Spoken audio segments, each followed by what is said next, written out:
So in my last video about Black Ops 2 Plutonium, I said that there was also green run survival maps, and today I'm just going to be going over those survival maps and kind of reviewing them, giving you guys the good and the bad. So yeah. So the first one we got here is Tunnel, and now Tunnel is a really big survival map. It definitely fits 8 players. It's probably not meant for 4 players, and it has everything that you would need in a survival map. So it's got perks. It's got the mystery box locations, it's got galvanuckles, it's got wall weapons, it's got a pack-a-punch, it's got everything that you would need in a survival map. And it's overall works with it really nice. There's a lot of training space, and it's really big, so really does fit 8 players. And it also does call back to town with the lava pit in the middle where the pack-a-punch is, which is kind of a nice touch. But like I said before, with these survival maps, after you kill 100 zombies, it allows you to get an extra perk slot, so that's why you see me having all these perks. So after the 200 kills, it'll give me, I can get the 6th perk slot, and then actually after 300 kills, you get a free PhD flopper, which can help out at times. It really helps out with the ray gun, and in addition to getting the free PhD flopper, I know it doesn't say on the screen, but you also get these grenades, and these grenades are basically like Matryoshka dolls from Call of the Dead, and they're really overpowered, to be honest. They like shoot out like 500 grenades, and they kill everything around them, so that's pretty awesome. But there's really not much else to say about Tunnel. So moving on here, we got Diner, and it's pretty much the same as Tunnel. There's 2 mystery box locations, galvanuckles, the 6 perks. And yeah, that's pretty much it. One thing to note though is you can actually grab the shield out of the gas station area, which is really helps out, and it's pretty cool because on no other survival maps you actually get the shield, excluding the Mob of the Dead maps. So yeah, that's pretty cool, and it does help out for camping and training. Obviously, it's the shield. And another thing to note is that you can actually go on top of the roof, and that's where the pack-a-punch is and one of the mystery box locations is. And as it turns out, it's actually a really good camping spot up there. If you have all 8 players go up there, it's really nice, and I think it really does work out as a good strategy for high rounds on Diner. So by far my favorite probably out of the Transit maps, definitely going to be Diner, but yeah. So now moving on, we have Power Station, and now I gotta say this now, this really does not work as a survival map. It's got everything, it's got the 6 perks, you know, all that, pack-a-punch, but the layout of the Power Station just does not work at all. Like, if you guys think about it, there's like the top, there's like the ground area, like the beginning of it. Sorry about my phone.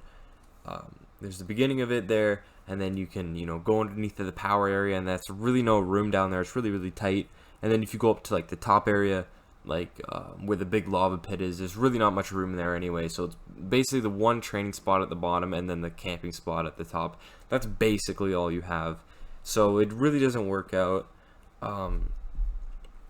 It's really only a camping map, to be honest.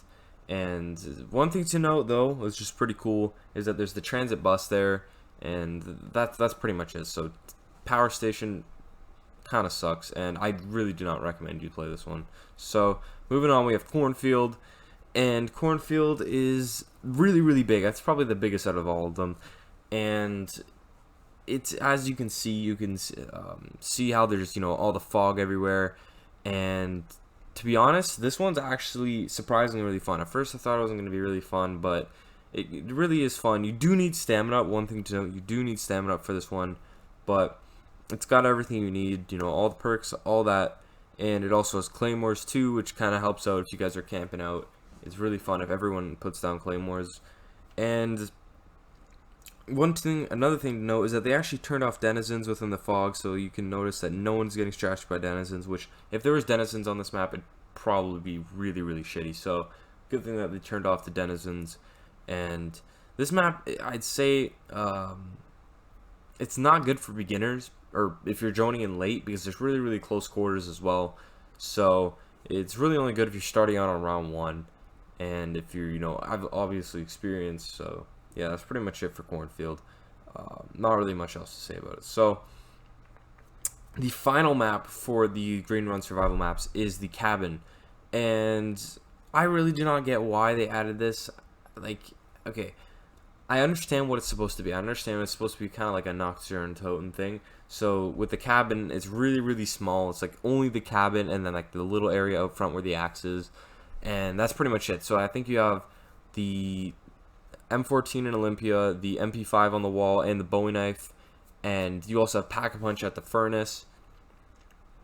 And you also have that one mystery box location there out there on the porch.